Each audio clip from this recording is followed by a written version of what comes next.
ఒక మంచి తీపి వార్త. డిసెంబర్లో డిఎస్సి నియామక పరీక్ష తమీం. ఈ ఏడాది మరో డిఎస్సి నిర్వహణకు చర్యలు తీసుకుంటున్నామని పాఠశాల విద్యాశాఖ కమిషనర్ తమీం అన్సారియా వెల్లడించారు. అక్టోబర్లో నోటిఫికేషన్ ఇచ్చి డిసెంబర్లో పరీక్ష నిర్వహిస్తామని ఇవాళ మీడియా సమావేశంలో వివరించారు. మెగా డిఎస్సిపై సోషల్ మీడియాలో జరుగుతున్న ప్రచారాలను నమ్మవద్దని పేర్కొన్నారు. టీచర్ పోస్టు నియామకాలకు ప్రిపేర్ అవుతున్న అభ్యర్థులు తమ లక్ష్యంపై దృష్టి పెట్టి పరీక్షలకు సిద్ధం కావాలని సూచించారు. నిజంగా ఇది చాలా మంచి వార్త. గత ఏడాది 2025 డిఎస్సిలో కూడా ఖచ్చితంగా డిఎస్సి నోటిఫికేషన్ ఇస్తామని చెప్పినటువంటి ఆంధ్రప్రదేశ్ ప్రభుత్వం నోటిఫికేషన్ ఇచ్చింది. అనుకున్న ప్రకారంగానే ఎగ్జామ్ నిర్వహించి అతి తక్కువ వ్యవధిలో పోస్టింగ్ కూడా ఇచ్చింది. కాబట్టి ఆ రోజు విద్యాశాఖ మంత్రి వర్యులు లోకేష్ గారు చెప్పినట్లుగానే మరో డిఎస్సి అన్నారు. ఖచ్చితంగా నోటిఫికేషన్ వేస్తారు.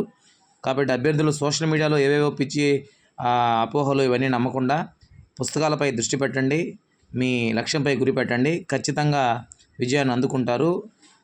ఖచ్చితంగా మీ జీవితాన్ని డిఎస్సిలో విజయం సాధించడం అనేది మీకు ఆనందాన్ని, మీ జీవితాలను మారుస్తుంది.